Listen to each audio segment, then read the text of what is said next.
Hello and welcome. I'm joined by Brizer. It's been a while, and we're going to talk about a film from 1970 called The Brotherhood of the Bell. How are you, Brizer? Yeah, I'm grand, Beatrix. Yeah, good to talk to you again. Yeah, it's been a while. We're now at the end of another year, and winter's beginning to set in. I thought it's been very mild up to now, but today now, Jesus, took a bit of a turn, bit of a shock to the system, but here we are. And yeah, we'll see where next year takes us. It's looking quite interesting out there, isn't it? Yeah, there's a lot happening, and I think a lot of people are getting back on the merry-go-round. The whole it seems to be, yeah. Yeah, it's as if they haven't really learned anything since 2016. They've been smoking on the old opium pipe again a bit, you know. Very much so. Very much so. It's disappointing, to be honest, because some of these people you think they're very smart, and you think that they're wise, and you think that they learn from mistakes, but no, it's like a blank slate again. Yeah, that's it. I've just been kind of keeping away from Twitter. I go on Twitter and I'm just going, I'm getting out of here, because it's just, this doesn't interest me now. You know what I mean? It's just, come on, lads, come on. Have you not learned anything here? Like, has amnesia set in here or something, But anyway, it is what it is, and we just have to get through it the best we can and kind of get through this old mess. But, try and enjoy myself in the meantime, now. At least that's the least we can do, Yep. Yeah. All right.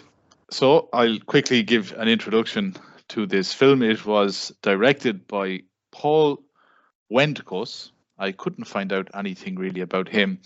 However, I could find out a bit about the writer and the producer. It was initially a book by this guy called David Karp. And yes, he does tick the box. And yeah, there are parts of this film, and you can see that it's been written from a certain perspective. Anyway, it stars Glenn Ford as Professor Andrew Patterson, Rosemary Forsyth as Vivian Patterson, his wife, Dean Jagger as Chad Harmon, Maurice Evans as Harry Masters, and Will Geer as Mike Patterson. And I'll give one more, Edward Franz as Dr. Konstantin Horvaty. It starts off, and it's an initiation service, and they're going to welcome a new guy into this sect, into this secret society. And I guess Andrew Patterson is there because he's kind of been moved up a notch. If this guy is coming in, this new guy, that means he's been pushed up a notch.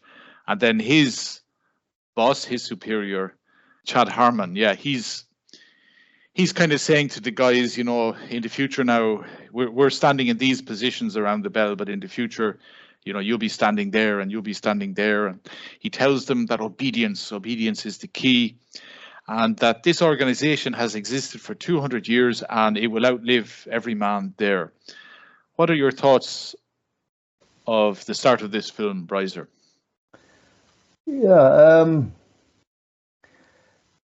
Yeah, you can see what's going. Like, the guy, he was obviously initiated into this. The Andrew Patterson was initiated into this a college fraternity, which you see a lot of in the American universities, and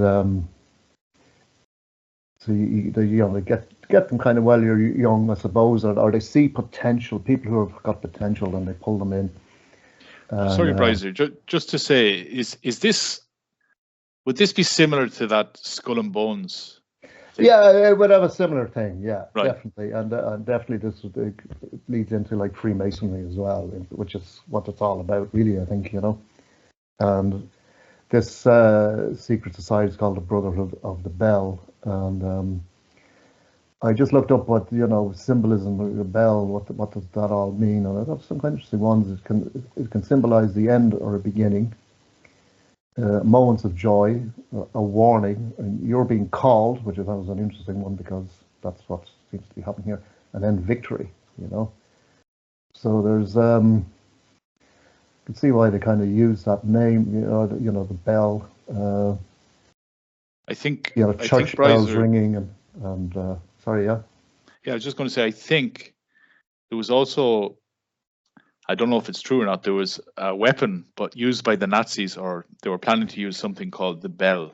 Yeah, that's right. I'm not 100% about that, but I started seeing links when I was doing a bit of sleuthing. So yeah, that was some kind of free energy device or something, wasn't it, or something like that. But yeah, so he comes back to his college, which was what, St. George's College, which, you know, I don't know if that's real or not, but it's in San Francisco. And this Patterson guy, I think he lives in LA, so he flies up. So big initiation thing, and it's very early in the morning before the sun rises, and it's all very quiet around the the house or whatever, and it's all nice form. He's expected, and they go into different rooms, and it's as you said, there's a new guy being initiated in, and basically all stand around a bell in the middle of the room, and everyone has a position. Someone's on the east, north, south, east, and west, and then they kind of move around. And as you move up a notch, someone else comes in and fills that space. And as you said, this Patterson guy, he's been moved up a notch, so he's now being replaced by a younger man coming in, who will continue the whole thing. And this is alluded to through the movie, that this Brotherhood has been around for like 150 years, 200 years. So, and it's a very powerful, they obviously have a lot of power and connections in all sorts of aspects of life, like whether it be in politics or in business or whatever, they have their people in all these strategic places. And the whole idea then is they have to take an oath of allegiance, an oath of obedience, and a vow of silence, and the whole thing. So again, anybody who knows about Freemasonry, this is the type of thing that they do as well. But of course, Freemasonry now tends to be say, well, we're open and we're not a secret society.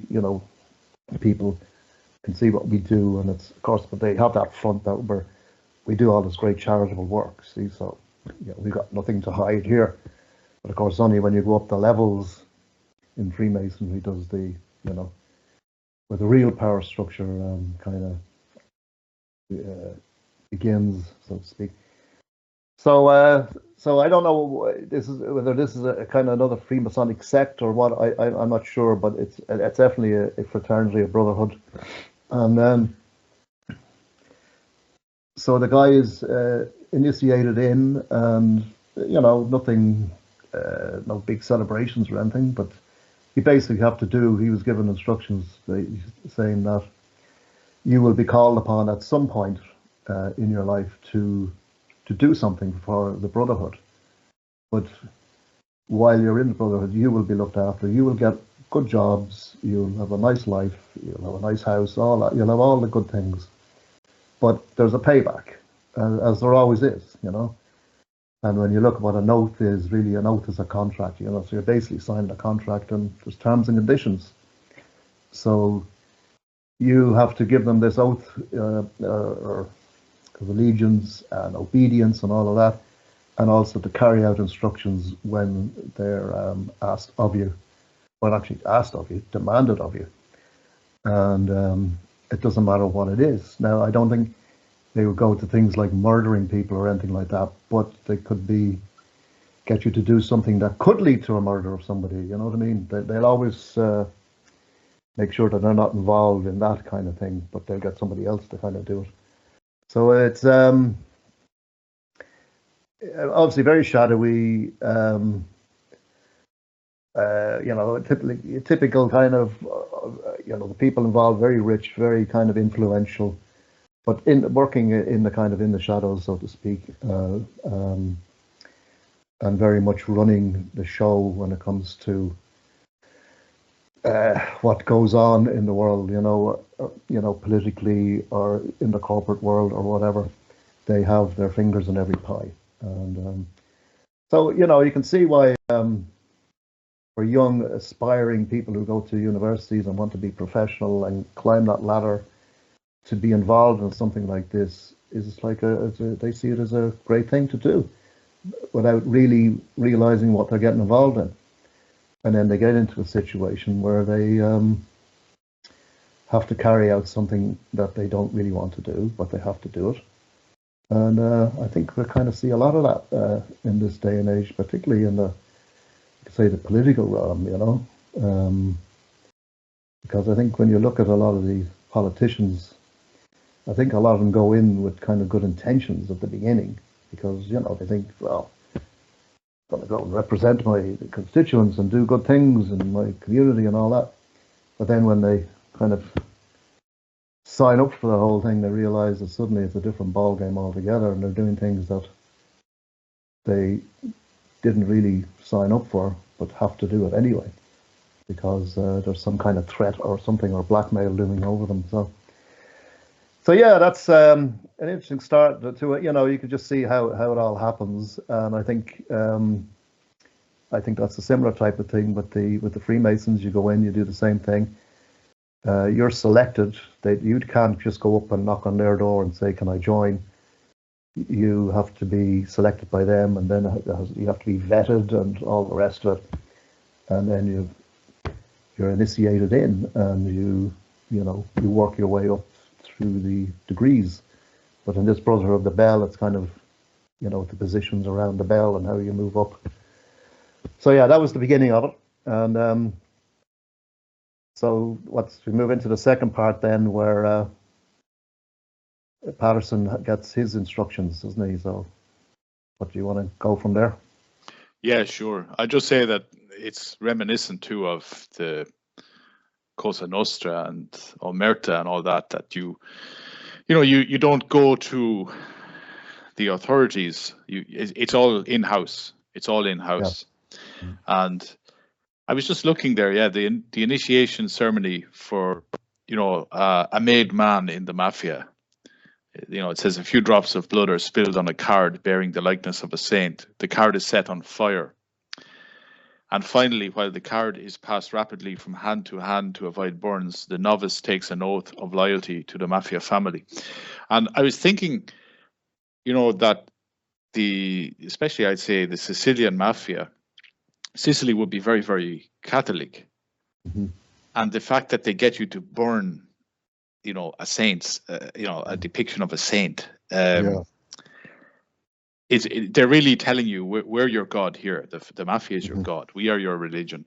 But yeah, Patterson is sent. He's sent on an errand, and I have to say, Brizer, it's a decent enough film. It's a decent enough film. It was made for TV. It wasn't in the cinema, as far as I know. No. It's decent enough. It passes the time, and there are some interesting things that we get into. But I have to say that Patterson, he looks. Let's say he's around 60 years old. It's as if it suddenly dawns on him. He's been in this, this group, this sect for 22 years, and it's as if he thought he'd never have to do anything. suddenly he's been told that he has to convince a friend of his who's a linguistics professor not to take up a certain post, because that post is going to be held for a member of the Bell. And he's told that if this linguistics guy doesn't listen to Patterson, then he has to blackmail him, more or less. He has to give him show him a list, something to do with his country's embassy and how a score of people would be executed if they got that list. I can't remember the ins and outs of it too well, but yeah, it's just. His name is Dr. Konstantin Horvathi. Yeah. Who kind of reminds me of Noam Chomsky, linguistics professor, a Jew. Exactly, a Jew, and he was a concentration camp survivor, lots of them, isn't there? Yeah, and it turns out they ended up in Eastern Europe. Yeah, and he's in Eastern Europe, so then when the commies come in and take over, so he's, you don't like the poor guy can't get a break, Brizer. He's the eternal... He's the eternal victim. If it's not, the what was it? The 1920s, the economic downturn. If that doesn't get him, it's the Nazis of the 1930s.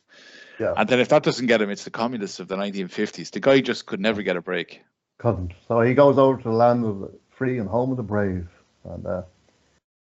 Yeah, so Patterson and Horvath are good mates. They work in this institute, isn't it? It's language institute or something, but it's Patterson's got a nice cushy job in there. He's a professor, and Horvath is also a professor in there, and they're good buddies. And so when he gets instructions to convince Horvath it would not be in his best interest to take this job, he's been offered a job over on the East Coast of America, but it's a prestigious job, and as you said, the Brotherhood have already got their man in place. That's that they want, and so it's Patterson's duty now to the Brotherhood to convince Horvath that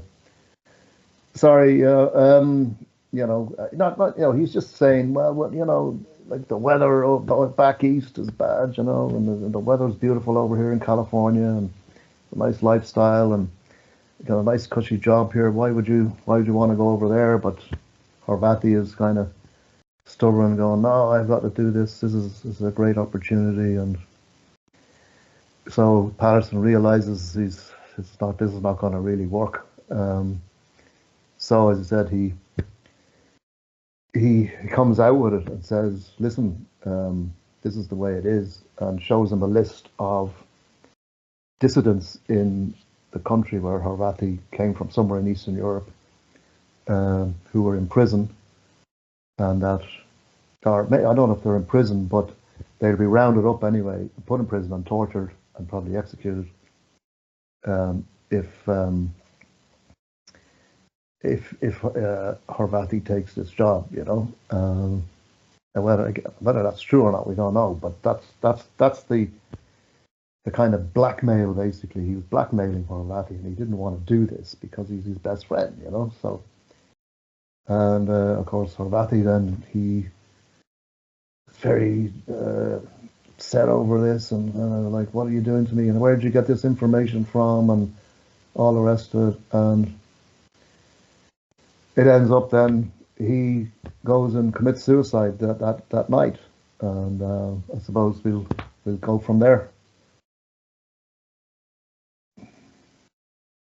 Yeah, and this is where he's filled with remorse, and he considers that even though the Horvath guy, he died by his own hand, Patterson tells everyone that he murdered him because he blackmailed him, and he's already broken a number of the rules of the Bell.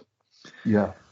One of which was, telling Horvath about this, showing him that list. Yeah. And then another one is he confides in his wife. Now, I have to say, the wife, she's a very good-looking woman. She's considerably younger than he is, and you have to ask the question, is it a trophy wife? Did the Bell organize his wife? Yeah. Because we find out later that her father is in the Bell, and he's. Indeed, I remember, yes, yeah. He's very high up, it seems, as well, and he's also some sort of business magnate. So, yeah, he tells his wife about it, and then she says, "I'll call Dad," and she calls her father, who is called Harry Masters, and he's played by Maurice Evans, and. This guy, he's a very funny character, actually. I find him very humorous, the way he talks to Patterson.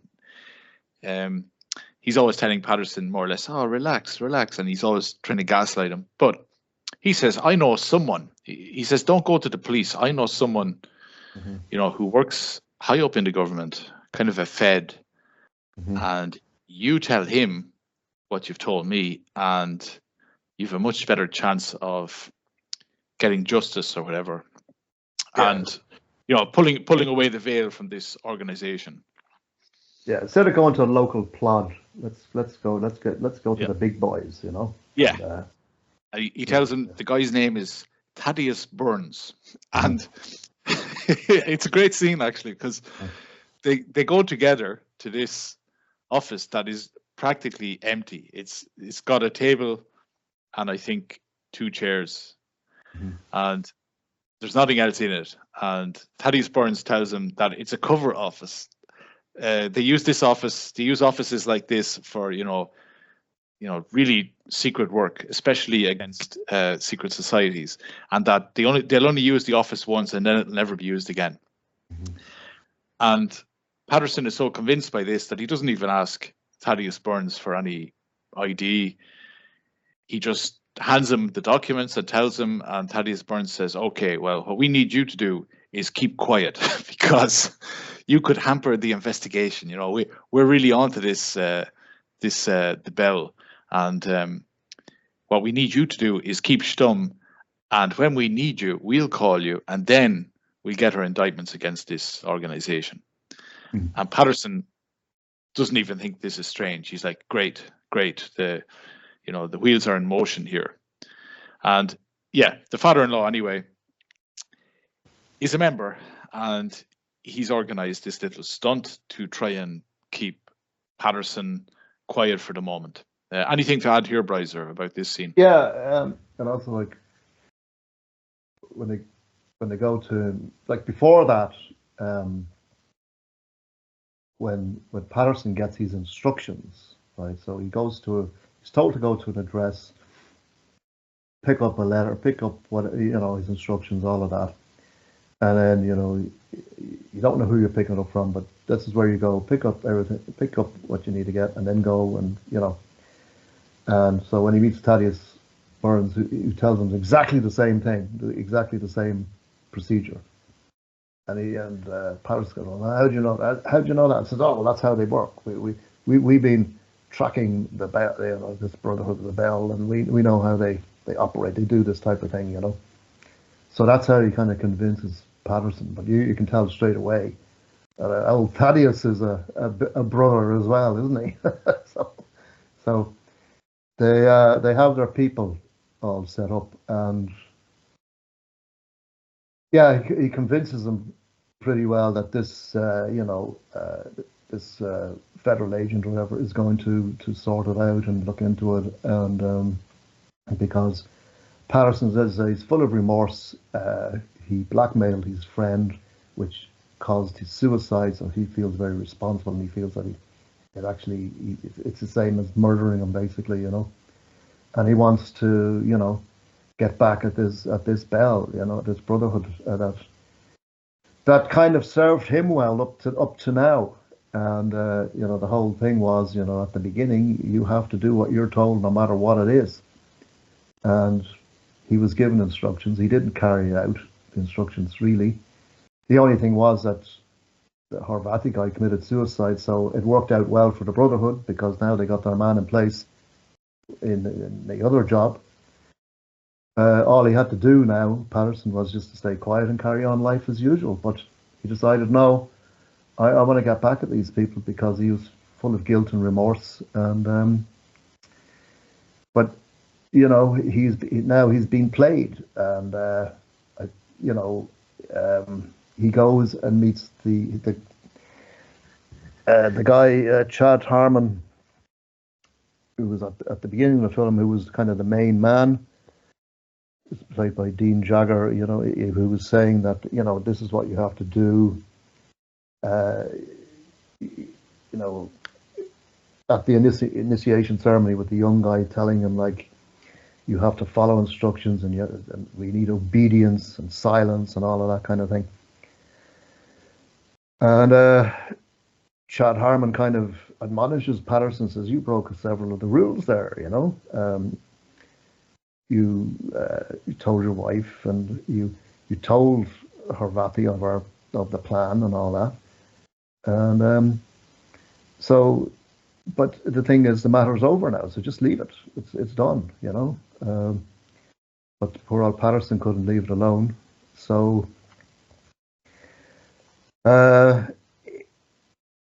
he embarks upon this kind of revenge mission, and that's when things start turning a bit sour. Yeah, and he then, it turns out that the father-in-law, after having brought him to meet this, so-called agent, He then denies it. He says that he never brought Patterson to meet anyone, and that Patterson, is mentally unwell because his friend committed suicide at the university. Yeah.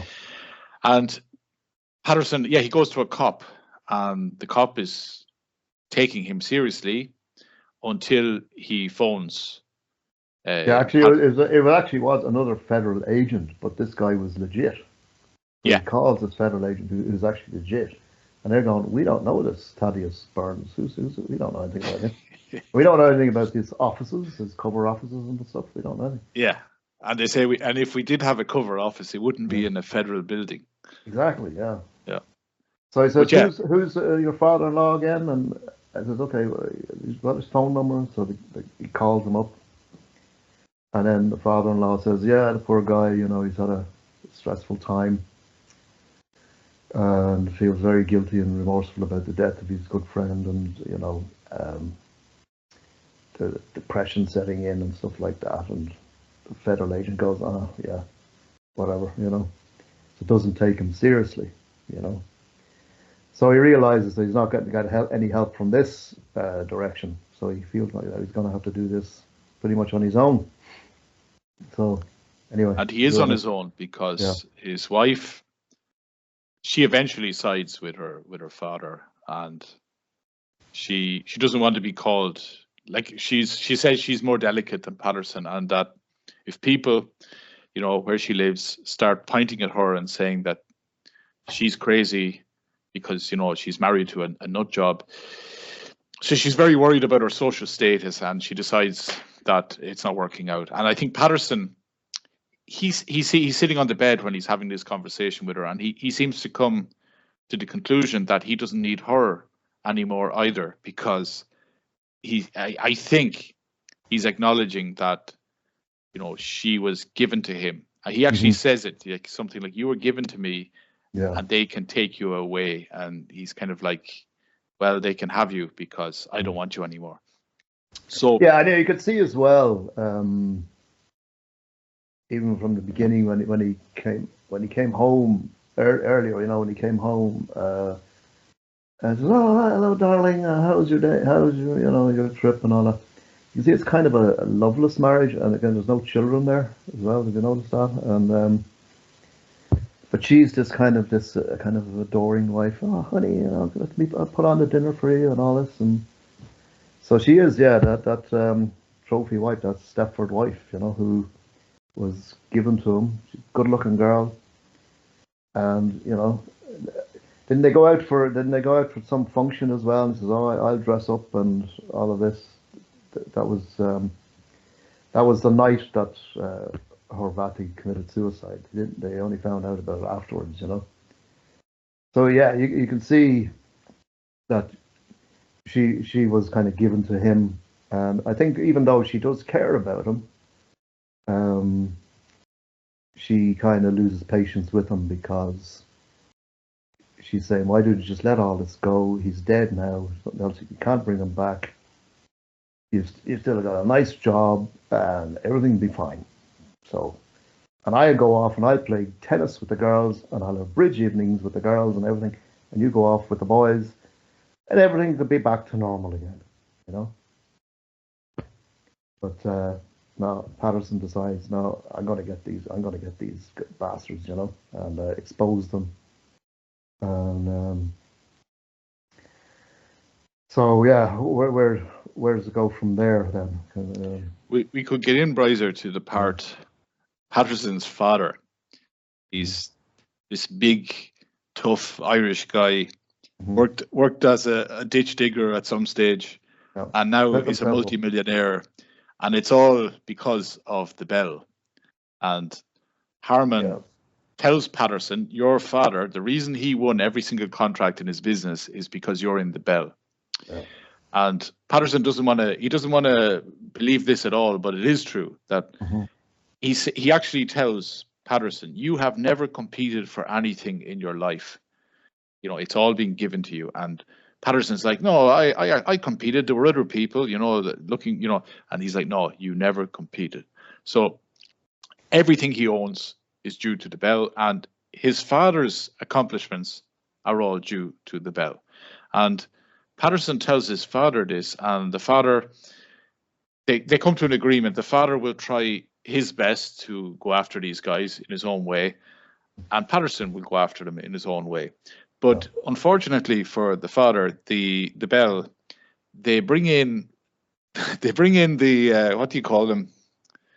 Those forensic accountants. I forget the name. Auditors. They bring in the auditors. Yeah, they bring in the auditors and the tax people and all the rest. Yeah. And suddenly these invisible invoices appear.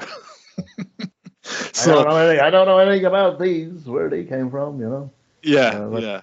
But you can see now they're moving in. The net is closing in there. Yeah. You know. And the father, he knows that he hasn't done anything wrong, but this is how these, scumbags operate. And he's naively enough, he says, well, I'll take them on. It'll take a big man to take me down, But they do. They grind him down. And he has a stroke.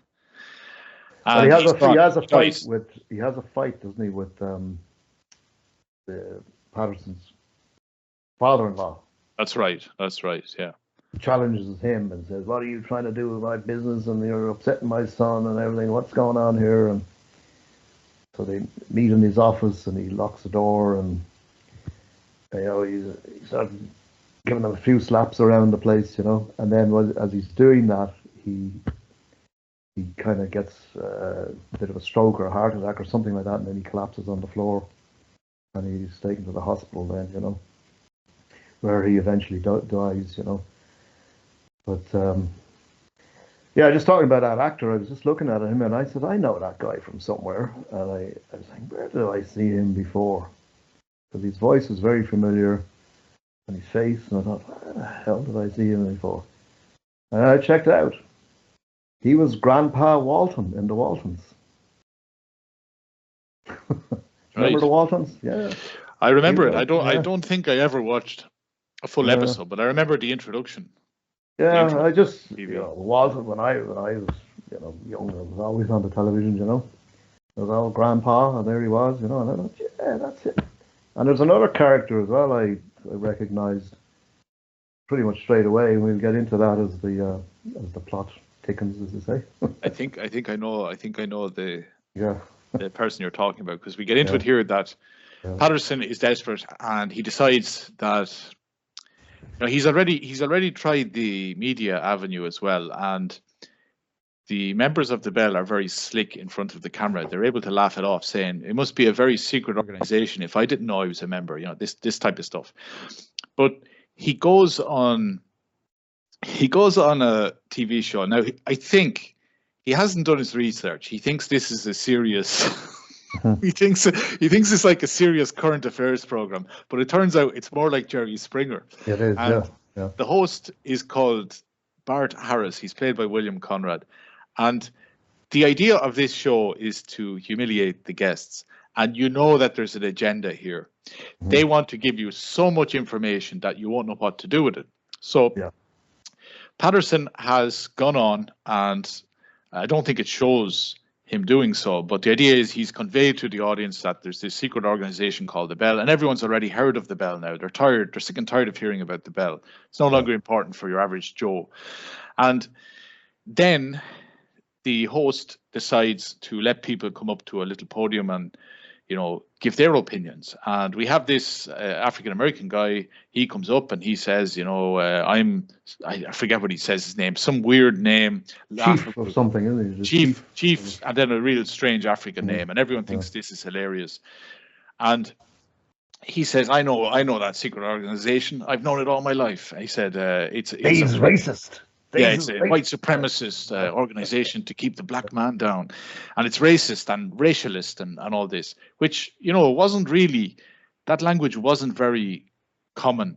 I'm guessing in 1970, when not this came really, out. But it was given overtones to like the Ku Klux Klan, because it was that the WASP, white Anglo-Saxon Protestant elite. And they were they hated the old black man, and they were pushing us down. And that's who those Brotherhood of the Bell are. Yeah. These be white racists. Yeah, and you can see Patterson's like just has his hand on his forehead. He's like, "Oh God, do I have to listen to this guff?" Yeah, I know. And then the next one is this woman, an elderly woman. She comes up and she says, it's the Jews. You know, it's the Jews who are calling the shots. And you can see that the host, what's your name? What's your name, madam? I'm Patriot or something. She calls herself a Patriot. Says, yeah, Mrs. Patriot. Mrs. Patriot. Yeah. Yeah, he says, "You're not married then." And then I think he calls her simply Patriot.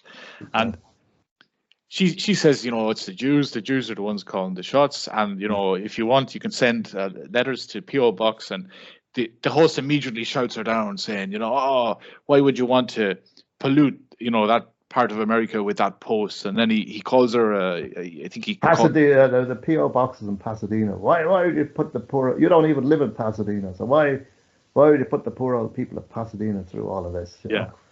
And then he says, I think he calls her, he says something like, you've probably just come from the funny farm, or he says something like this. So he more or less calls her a nut job in front of everyone, and then tells her to step away from the podium. So he doesn't want to go down that avenue about the Jews. And then someone else says something. I don't know, does someone else come on and say something else? But then he eventually says, I'll tell you, because everyone's getting worked up in the audience. He goes, "I'll tell you who's behind it all.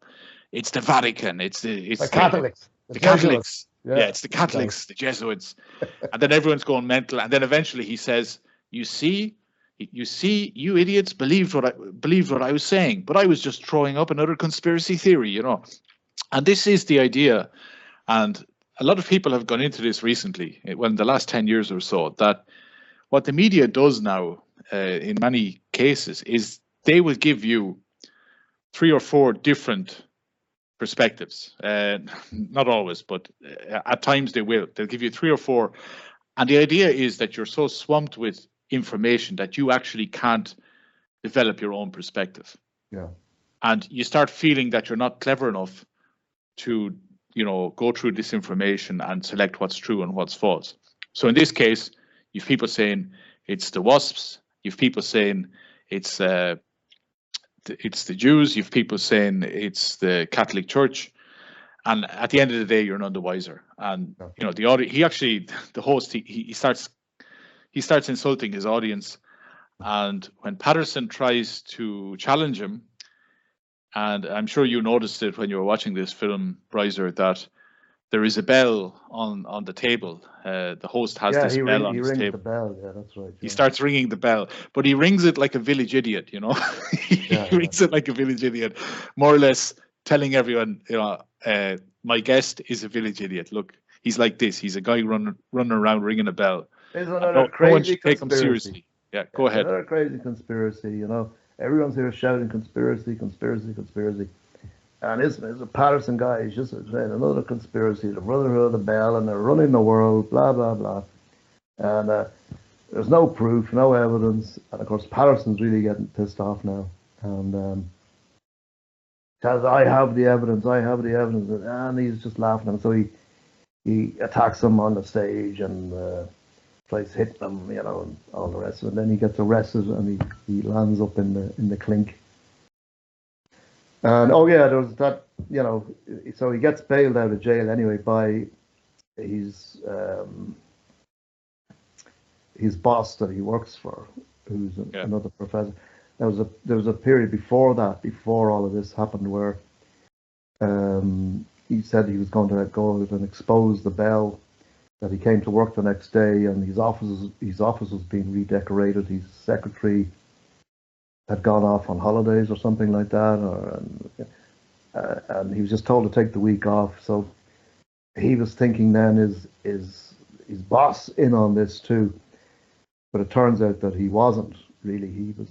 This was actually happening. But you can see what was happening with Patterson. He was getting paranoid, and I do see that a lot in what we call truther circles, conspiracy circles. There's a lot of paranoia out there, you know, that they're out to get me, and you start thinking of all sorts of different crazy notions, because you know, particularly if you're being attacked yourself, like if you're being stalked or you're some kind of targeted individual, you kind of you'll invent all sorts of stories in your head of what's going on, which make zero sense. And then when you try to explain it to the public, they're thinking this guy's nuts. But it's very clever how they kind of get people, that when they try to be the whistleblower and all the rest of it, and you are a kind of you're an intelligent guy and you can articulate very well, and then all of a sudden you sound like a fucking rambling nut job, and you do kind of see that a lot, and I think it's because a lot of pressure gets to them and they can't handle it, and they don't, because their emotions are all high, they're not calm, they can't take a few steps back and think rationally about all of this and start putting two and two together. They're looking at this, this guy, he's a member, and that guy over there, and the cops are all involved, and the doctor, he's in it, everyone's in on it, everyone's in on the conspiracy. And you can understand why people will just take a step back and say, this guy's nuts. He needs to be, the men in the white coats need to take him, put him away, like put him in a little padded room there for a bit, So I'm sure you've seen that too. I mean, I have, I have. Yeah, and everyone is controlled opposition. Everyone, except me, of course, because I know the truth. And everyone else is controlled opposition. Yeah. But I was going to say to you, Brizer, like these people, like they cry wolf a lot. Mm-hmm. Now, to be honest, like I'm not going to say that there aren't, inner circles and very powerful people. Anyone who had a pair of eyes in the last few years, the scamdemic, could see how these globalists or whatever, how they function. They're incredibly efficient. When they want to do something, they get it done because they have all the power, they have all the organizations, they have the food supply, they have the banking system, they have everything, right? So there's no point in anyone who says that's not true is obviously an idiot. But this thing of pointing at everyone and saying, they're controlled opposition. If anyone gets a modicum of success on social media, they're considered, an FBI agent or something, CIA agent. Yeah, you suddenly got all these trolls who are kind of like looking into their lives and doxing them and everything. And they'll show a picture of this guy who might have been, had a photograph of him with a politician 10 years ago. Yeah. Just by happenstance, I said, "Look!" But sure, see, he's in on it. Sure, Brizer, there are people who are constantly telling their subscribers that they're going to be sent to jail any day now, and they've been on about this for the last 5 years, and yet they've never spent a day in prison. It's like, do their subscribers ever say, "Wait a minute, you keep telling us that they're going to send you to jail any day now, but you haven't been sent to jail in the last 5 years or whatever." But I think my life is I'm really I feel I'm my life, I'm being threatened, but I just want to put it out there now that I'm not suicidal. So if anything happens to me, the truth. Alarmism. Seriously, to some degree. I was going to say as well, like, let's say troublesome citizens. Now, I would put you and me as troublesome in regard to the scamdemic, because during it, we, from what I saw of your input on Twitter, etc., you didn't buy it. You told people that it was a load of bollocks. I made a number of videos telling people it was a load of bollocks. And, if you're part of that inner circle, let's say you're high up in the pharmaceutical company, you look at people like us and say, okay, right, they don't have a big influence, so we don't need to worry too much about them. But let's say we had a big influence. I still don't think. I think it's easier for them. They have the power. It's easier for them to ridicule us than it is for them to shoot us in the back of the head. Yeah. And in this film, this organization, this very powerful organization, they could have taken Patterson out at any moment. At any moment, they could have taken him out of circulation for good. But they just said, nah, it's easier for us just to laugh at him. And everyone would think he's a total head case. Yeah. Yeah. So go back to the film again. Yeah. So his boss at work bails him out of jail. They go back to his house and they talk through the whole thing, and then he realizes that his boss is actually genuine and wants to help. And he says the only thing you can do, because you're doing this on your own and no one's believing you, and you're becoming a laughing stock, and is to get another member of the Bell to come and testify alongside with you. And of course, he couldn't think of who he could get to do that.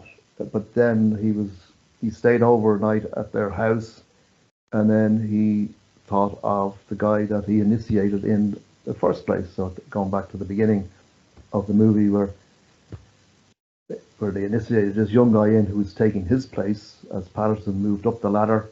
This new guy came in. He was told all about the whole how it works. You take your oath of allegiance and obedience and silence and all of that. And you have to do what you're told when you get told. And it could be, next month, or it could be 20 years later, But once you're in the Bell, you're going to be looked after, but you've got to pay your part it's a contract, okay? You play your part in this contract. If you don't, well, there's a breach of contract as far as they're concerned, and we're going to make life very difficult for you. So he goes and finds out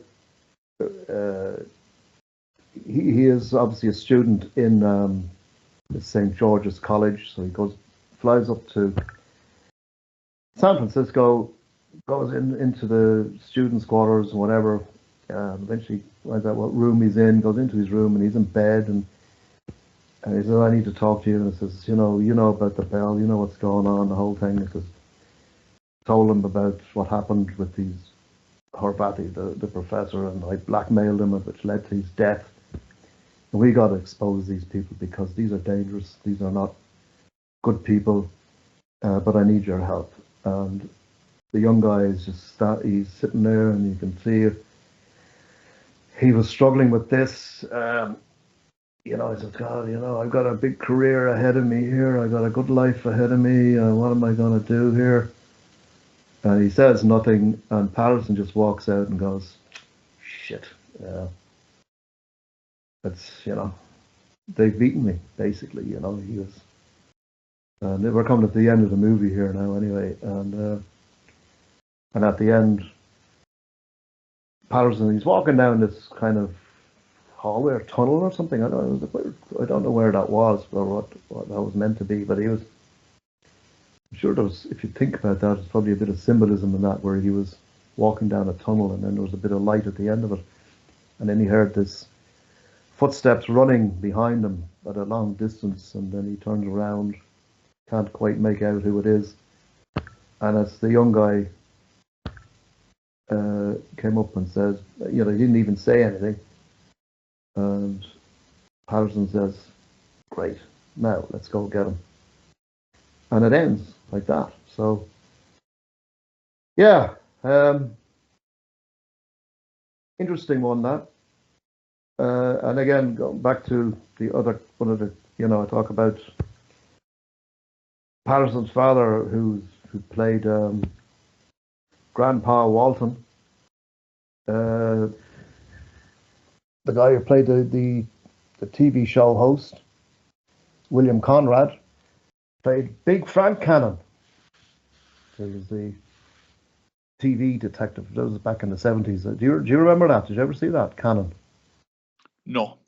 Oh, he was. It was like the time around when Kojak and all those things were going on. There was a lot of these cop shows. And Cannon, he was a big guy, and a big rotund guy. And again, I was looking at it and said, "I know that guy as well." And then it clicked with me. I said, "I know, that's Frank Cannon, it has to be." And then I looked it up, and sure it was. So interesting to see those two in it. So yeah, it's a good film. You'll enjoy it. There's interesting stuff in it. I think for people who who would be interested in looking at secret societies and Freemasonry and how that all works, it'll certainly give you a good insight into that, and also how the whole thing is like a big spider's web, and how they have their fingers in every pie, and all bases are covered. So whether it's in politics, business, police enforcement, hospitals, you name it, they have their men in place who will do whatever is necessary. They'll do what they're told. And that's why, when you look at, for example, the scandemic, I'm sure there was plenty of doctors that knew that this is all bullshit, but chose to keep their mouth shut and just go along with it, go along to get along. Because, they can pull out the plug anytime and your career is gone. You're nothing anymore. You used to be out there, used to be an eminent doctor. Now you're facing living like in a box in the streets. That's the power that they have. So you can see how they do it. It's very subtle, and when you speak out, then even when you do have the bravery to speak out, they come after you. They send out their little troll armies and whatever to attack you and take you down, and say, "Oh, look, he thinks David Icke is a great man, and everyone says, "Oh, he's looking at David Icke website, so he's, crazy guy. He thinks lizards run the world," this type of stuff, Very subtle how they do all this, very subtle. But it does work for many ways. But I think a lot of people are kind of beginning to see even through that now. So it'd be interesting to see where this goes. But looking at what has happened in the last few weeks, I'm not so sure. Anyway, what's your thoughts on the whole thing? And the end of the movie as well. What you like? Yeah, to your latter question, I'd say wash, rinse, repeat. The final scene is interesting, that very long corridor. And I'm not sure, but I think it's difficult. It's possible that you can't see to the end of it looking back, and you also can't see to the end of that corridor looking forward. So it gives the impression that the two guys are in limbo, and they're probably not going to achieve anything. But the idea is that at least they're united in a goal. Yeah. Whether that goal is successful or not, I doubt. If this and they're moving forward. Right? That's it. They're taking steps. They're taking steps forward. Yeah. That's it. I'd probably give it, Brizer. I'd say give it 6 out of 10. I'd say as well that it seems like a noir film, but it's in color.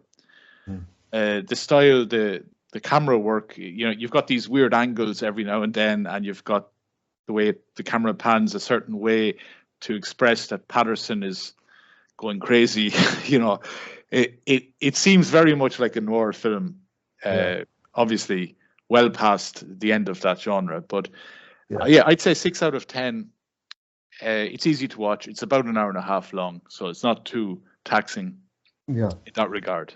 What would you give it out of 10, Brizer? Yeah, I give it a 6 as well. I think there's a lot of interesting stuff in there, and you can see how it, where it starts off with he's very successful, nice life, and then he's been given the job, which his assignment, which he has never had up to now.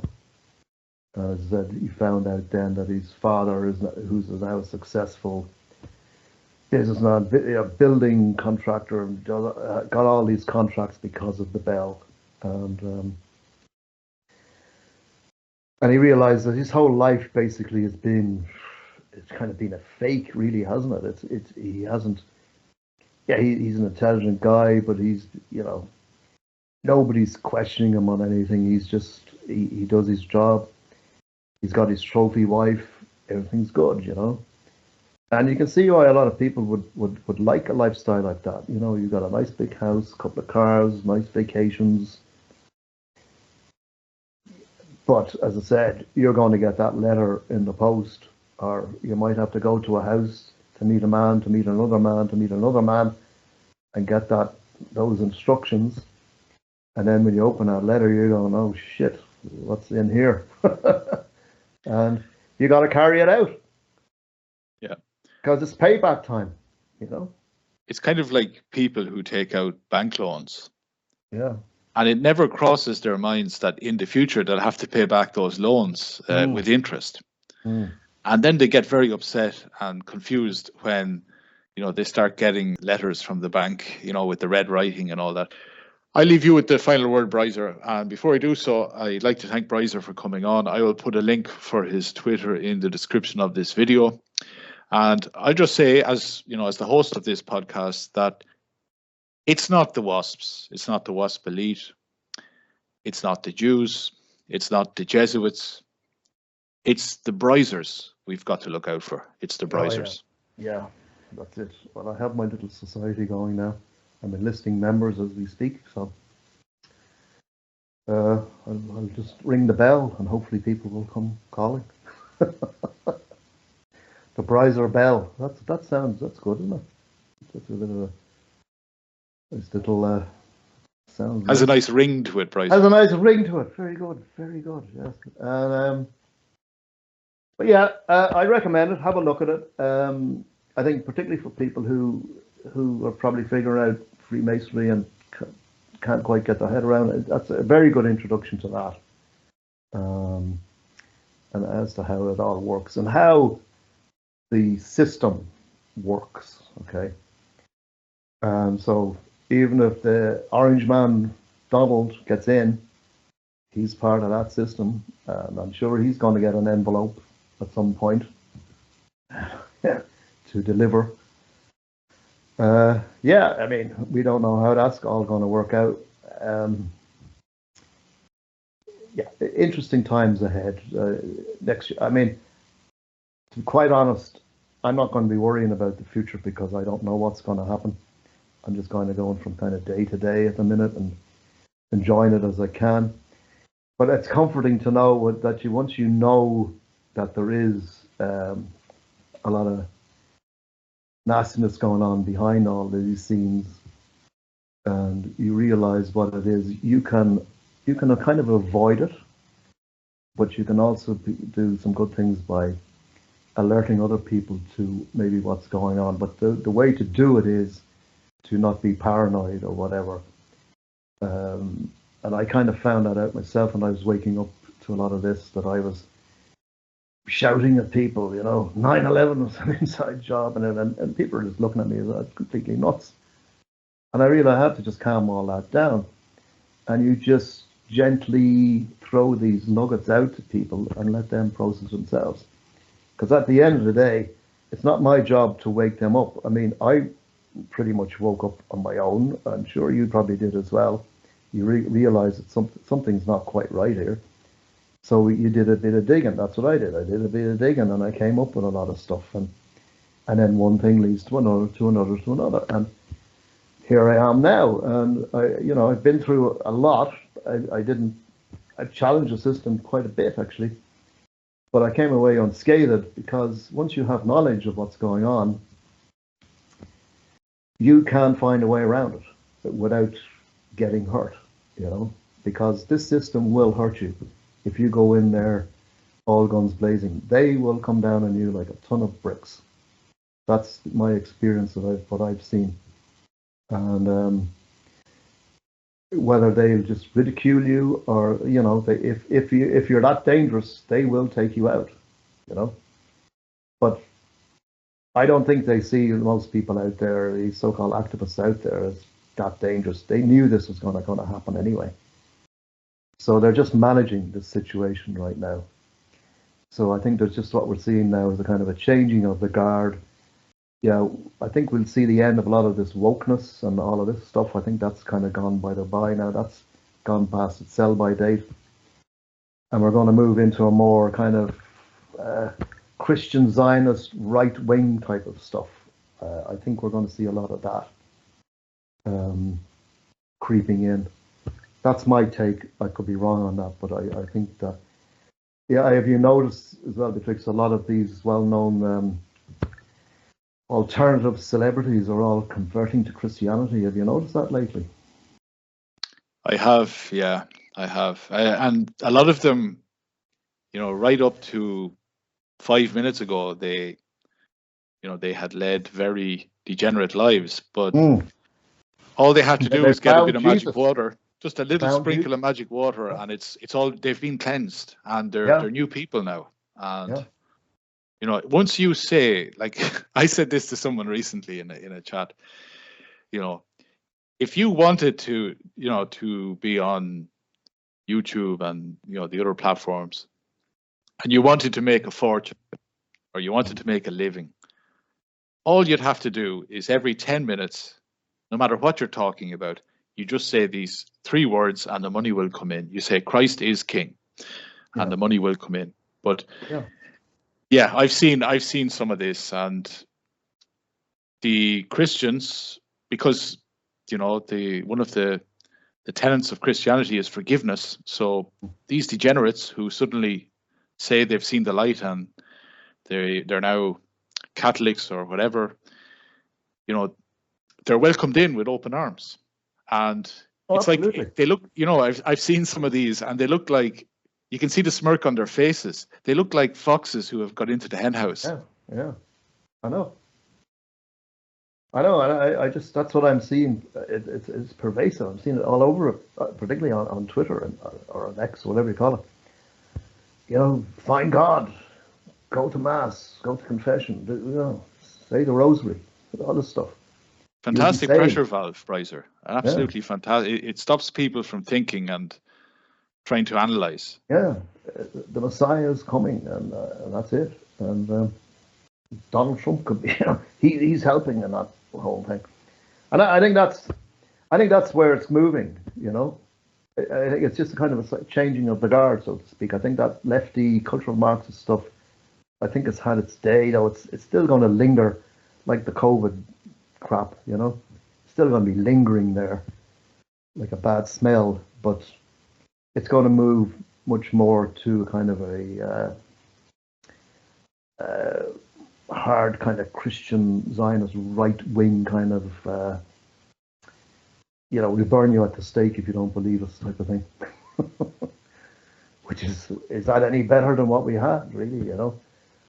I have to wonder. Yeah, I mean, we'll probably see a lot of really good stuff happening, where we'll applaud,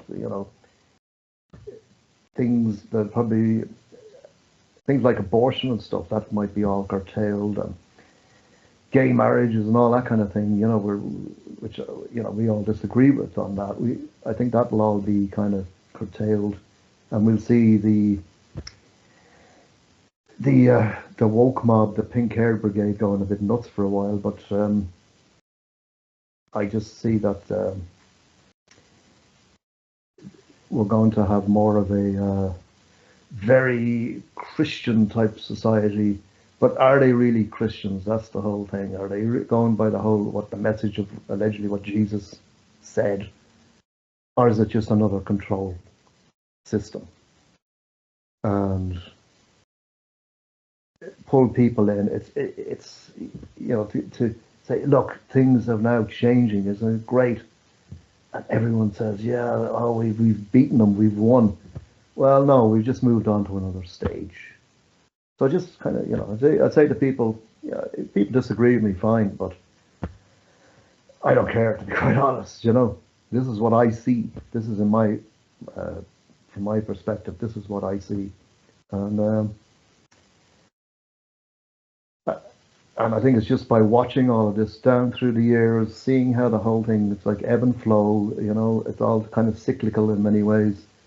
And now we're just moving into a new cycle. And it might seem good, and you've got all those heroes out there, Donald Trump, RFK Jr., Candace Owens, all these, particularly in America, but you're seeing a lot of them over here as well, gaining prominence, but they're going to be, because it's not about politics. Doesn't change this. It's the system that needs to come down. And I don't think we can take down the system because this system has been here for God knows how many thousands of years. It's always been a controlled system. And the only way that whole system is coming out is it'll collapse in on itself. So I think as long as more and more people don't comply with it, don't go along with it, don't buy into it, don't give energy to it, the better, the faster that will happen. But in the meantime, I'm not going to wait for others to do that. I'm just going to get on with my life, climb an old mountain or two, you know, jump in a lake. Christy Moore used to say, climb a mountain or jump in a lake. Not that Christy is someone to look up to, but anyway. But that's it. That's my final say.